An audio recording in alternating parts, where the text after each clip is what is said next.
빅데이터를 읽어주는 남자죠. 김덕진 미래사회 IT연구소 소장님 스튜디오에 나와 계십니다. 어서 오십시오. 네, 안녕하세요. 반갑습니다. 김덕진입니다. 예. 이 빅데이터라는 게요. 네. 옛날 이런 거죠. 너 이게 그런 얘기 들어봤어? 이게 빅데이터 아니겠습니까? 네, 그렇죠. 예. 이번 주에는 어떤 얘기를 들어봤어야 되는 겁니까? 네, 이번 주에 지난주에 비해서 급격히 상승한 키워드를 가져왔는데요. 야, 흥미로운 거는 이번 주도 지난주에 이어서 스포츠 분야가 계속적으로 1위입니다. 아니 뭐라고요? 예. 네, 확실히 계속적으로 언급량이 느는데 이게 꼭 많다가 아니라 지난주보다 더 많아지면 1등인데 네. 확실히 지난주보다 또 더 많아졌다 이렇게 볼 수 있을 것 같아요. 역시 키워드가요. 바로 김민재 선수가 나온 것입니다. 네, 우리가 다 알고 있는 김민재 선수가 국가대표팀 소집 후에 홍역을 앓았다라는 것이죠. 그래서 나폴리로 가서 소속팀 복귀 이후에 첫 경기에도 부진했는데요. 유럽 축구연맹 챔피언스리그 8강을 열흘 앞둔 상황에만큼 논란을 털고 분위기 전환에 좀 나서야 되는 게 절실해 보입니다. 실제로 이제 3일 이탈리아 나폴리 스타디오 디에고 아르만도 마라도나에서 열린 이 AC 밀란과 2022-2023 이탈리아 세리에 A 홈 경기에서 0대4로 이제 나폴리가 패배를 했죠. 근데 네. 김민재 선수가 어쨌든 덩달아 좀 그 중앙 수비수 짝인 라흐마니와 같이 번번이 뚫리게 되면서 부진했고요. 특히 이제 4골 중에 거의 2골에 좀 직접적으로 연관이 되게 됐습니다. 그러다 보니까 이게 최근 뭐 김민재의 발언을 두고 빚어진 대표팀 갈등 논란에 영향받은 것이 아니냐 뭐 이런 얘기 나오기도 했고요. 네. 지난달 28일에 이제 우루과이 평가전과의 패배하고 나서 기자들에게 멘탈적으로 무너져 있다. 뭐 대표팀보다는 소속팀에만 신경을 쓰고 싶다라고 이야기를 하면서 이거 국가대표 은퇴 가능성이냐 뭐 이런 얘기들이 나왔었고 뭐 거기에 대해서 은퇴가 아니다라고 김민재가 이제 해명을 했지만 그 이후에 뭐 여러 가지 논란들이 있었죠. 그런 상황에서 지금 이 경기까지 이렇게 여러 가지로 좀 좋은 경기력이 나오지 않다 보니까 오히려 소속팀에서도 이게 좀 가시화되기도 했습니다. 근데 이게 뭐 어떻게 보면은 뭐 장기적인 것이라고는 아직 할 수 없고 김민재 대표팀 2경기 전후반 출전했다는 뭐 체력적 부담이 아니냐 뭐 이런 얘기들 나오고 있고요. 그래서인지 김민재로서는 어쨌든 기운을 차리고 오는 8일 레체와의 리그 경기에서 반등을 꾀해야 된다라는 상황입니다. 또 이제 말씀드린 것처럼 13일에 AC 밀란과 유럽 축구연맹 챔피언스리그 8강 1차전도 있는데 이런 경기에서 좀 화이팅하는 모습 좀 보여줬으면 좋겠다라고 하는 SNS 의견들이 좀 많이 있었습니다. 예, 월드컵 때 정말 혼신의 힘을 다해서 뛰던 김민재 선수가 저를 울렸거든요. 예, 그때의 모습을 다시 회복해 주기를 기대하겠습니다. 네. 스포츠 분야 이거 말고는 없어요? 네, 이거 말고 이번에 또 하나의 키워드가 나왔는데요. 시간에서 제가 김하성이라는 키워드 좀 말씀드려야 될 것 같아요. 예. 네, 김하성 선수에 대한 이야기입니다. 네. 이제 우리나라에서 지금 이제 메이저리그 데뷔를 한 김하성 선수가 있습니다. 김하성 선수가 근데 데뷔 첫 끝내기 홈런을 이번에 친 것이에요. 네. 근데 이게 놀라운 게 이게 샌디에고 파드라스 구단에서의 55년 역사 중에 최초라고 해요. 네. 네, 그래서 이제 많은 사람들 더 환호하고 있는 건데요. 심지어 9번 타자였습니다. 이제 김하성 선수가 9번 타자로 이제 2루수로 선발 출장했는데 9회 말 마지막 타석에서 짜릿한 끝내기 솔로 홈런을 쳤습니다. 4대4 동점으로 맞선 이날 9회 말 경기에서 네 번째 타석에 들어선 김하성 선수가 5구째 한가운데로 몰리는 145km 정도의 슬라이더를 정확한 타이밍에 받아친 것인데요. 네. 맞는 순간 또 우리나라 또 이 야구의 특징 있지 않습니까? 빠던이라고 우리가 이제 표현을 하는데 네. 이제 어떻게 보면 배트를 던지는 거죠. 그런 플립이라고 얘기하는 그거를 이제 하면서 포효를 했고요. 네. 이제 그 총알같이 좌측 담장을 넘어서게 됐습니다. 이것이 말씀드린 것처럼 9회 말 동점 홈런 또 끝내기 홈런이 백투백으로 터지면서 샌디에고가 승리한 것이 지난 1969년 창단 이후 55년 역사 통틀어서 최초거든요. 네. 그러다 보니까는 이제 보기 드문 진기록의 주인공이 되면서 어떻게 보면 잊을 수 없는 하루를 보냈다. 뭐 이렇게 말씀드릴 수 있을 것 같습니다. 네. 2위는 뭐예요? 네, 2위 주제는요. 산업 분야인데요. 레저 분야의 키워드는 벚꽃놀이입니다. 아유, 그렇군요. 네, 벌써 꽃비가 내렸죠. 지금도 밖에 비가 오고 있는데 네. 원래는 이제 아시겠지만 이 여의도에도 지금 벚꽃 축제 기간 이번 주말이 원래 절정이 있어야 되는데 네. 평상시보다 1, 2주 정도 땡겨졌죠. 그 그렇죠. 상황이다 보니까 이게 축제를 준비하는 지자체 모두 상당히 이번에 4년 만에 있었던 그 어떻게 보면 코로나 이후에 축제다 보니까 모든 지자체가 정말 이번에 준비를 많이 했는데 기후 변화가 갑자기 돌발 변수가 되면서 이제 좀 빨리 당겨진 것이죠. 설상가상 지금 전국적인 비 소식까지 있다 보니까 이제 어떻게 보면 축제를 기다리던 사람들이 공식 일정과 상관없이 지난 주말에 소위 셀프 벚꽃런이라고 할까요? 그런 것들을 한 것이에요. 그래서 이 부분에서 계속 움직이니까 여의도에서도 이 지난 1일에 무려 50여만 명의 인파가 다녀갔습니다.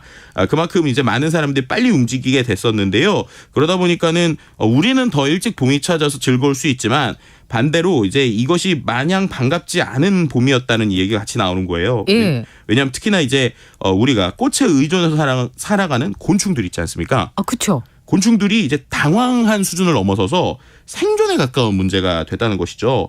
꽃이 너무 일찍 피니까 꿀벌이 원래 움직이면서 움직여야 되는 그런 타이밍들이 다 바뀌게 되고 네. 나무에 열매를 맺을 수 없게 되는 등의 문제가 생기니까 생태계에 혼란이 있다라고 볼 수 있을 것 같고요. 네. 그럼에도 불구하고 어쨌든 산업적인 면에서는 호텔 업계에서 이제 투숙률이 급증하면서 화색을 띠고 있다고 합니다. 네. 이제 고강도 사회적 거리두기 기간 끝나고 바로 이제 봄캉스가 좀 당겨졌기 때문인데요. 네. 그래서 이러한 분위기를 이어서 4월 한 달에도 뭐 각종 어떤 할인 프로모션을 진행한다고 합니다. 네, 호텔 업계 얘기 들으면 계속 캉스인데 저만 캉스가 없어요.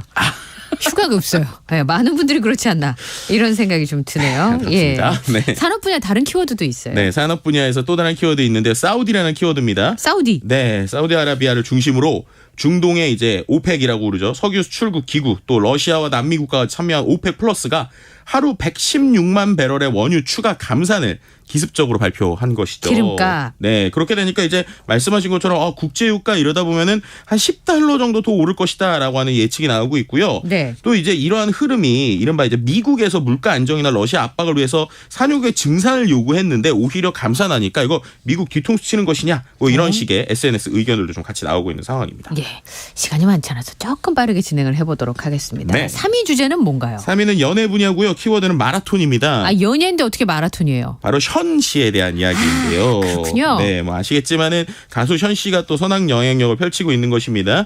오는 29일이죠. 기부 마라톤 2023 미라클 365 프로메런이라는 행사를 개최하고요. 이게 2017년부터 계속적으로 진행되고 있는 상황인데 코로나 때문에 비대면으로 하다가 올해부터 다시 오프라인으로 한다고 그래요. 네. 그래서 이제 선착순 500명이 실제로 상암동 문화비축기지에 모여서 거리별로 코스를 다니게 되는데 이게 중요한 게 참가비를 1인당 5만 원씩 내서 오히려 달리고요. 네. 푸르메 어린이 재활병원의 장애 어린이 재활 치료를 위해서 사용된다고 합니다. 네. 그래서 이제 션을 비롯해서 많은 가수들이 뭐 미니 콘서트도 하고 여러 가지 행사도 한다고 하는데요. 실제로 이런 것들을 위해서 션이 지금까지 1년에 10,000km씩을 달리면서 총 6억 5천만 원 이상을 기부했다고 그래요. 그래서 네. 이런 아름다운 움직임에 함께 참여해보는 것이 어떠냐라는 SNS 의견들도 좀 나오고 있습니다. 그 나이에 달릴 수 있고요. 네. 그걸 또 이렇게 기부할 수 있고요. 예, 아름다운 정혜영 씨랑 산다는 것도 굉장히 부럽네요. 네, 저는 그렇게 못 뛰어서 부끄럽습니다. 네. 저는 뭐 시도를 못 하니까요. 네. 4위는 뭐예요? 4위는 문화 분야의 세계 박람회고요. 예. 2030 엑스포 실사단이 우리나라에 방문하면서 이슈가 된 키워드입니다. 네. 실사단이 7일까지 부산과 주요 명소를 방문하고 한국 측 브리핑을 듣고 행사 준비 상황을 이제 점검할 계획인데요. 네. 실제로 이제 우리나라 국회에 와서 국회에서도 많은 사람들이 어떻게 보면은 성공적 유치나 개최를 위한 국회 결의안도 이번에 전달을 했고요. 또 이제 부산 유치의 당위성에 대해서 적극적으로 설득하는 일들도 진행됐습니다. 또 이제 부산 박람회 개최 예정자 주요 명사를 찾고 있는 상황인데요. 실제로 2030 개최지 경쟁이 부산 외에 사우디아라비아 또 이탈리아 로마의 3파전입니다.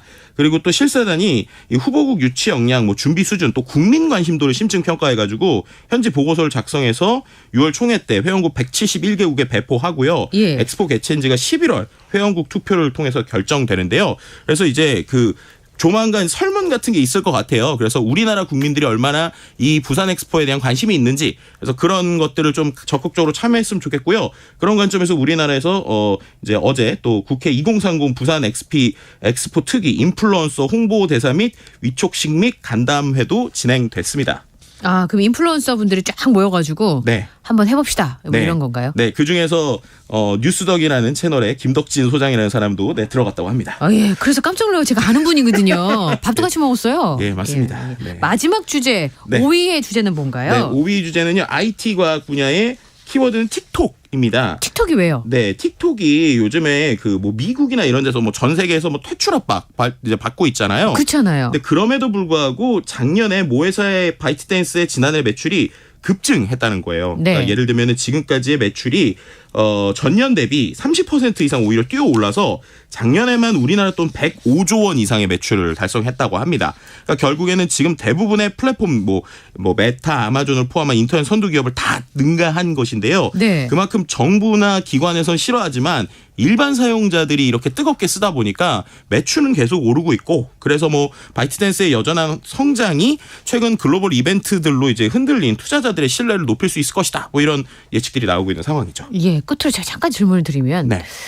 중고등학생들이나 청소년들이 틱톡을 많이 쓴다고 하는데 그렇죠. 미국에서도 해롭다. 이런다고 그러잖아요. 네. 개인적인 생각은 어떠세요? 저는 뭐 개인적으로 생각할 때 일단은 그들이 표현할 수 있는 재미있는 컨텐츠의 형태라고 생각하는데 물론 그 표현의 형태가 우리가 볼 때는 조금 자극적일 수도 있거든요. 그럼에도 그들의 문화라고 보기 때문에 하나의 현상 정도로 우리가 해석하는 게 낫지 않을까 저는 개인적으로 생각합니다. 알겠습니다. 다음에 그런 진정한 얘기를 좀 해보도록 하겠습니다. 알겠습니다. 이슈 수다 지금까지 김덕진 미래사회 IT연구소 소장과 함께했습니다. 고맙습니다. 네, 감사합니다. KBS 1라디오 김성원의 시사야 1부 순서는 여기서 마무리하도록 하겠습니다. 2부에서는요. 밤참 뉴스와 흔적의 역사 순서가 준비가 되어 있습니다. 저는 11시 정각에 2부에서 찾아뵙겠습니다.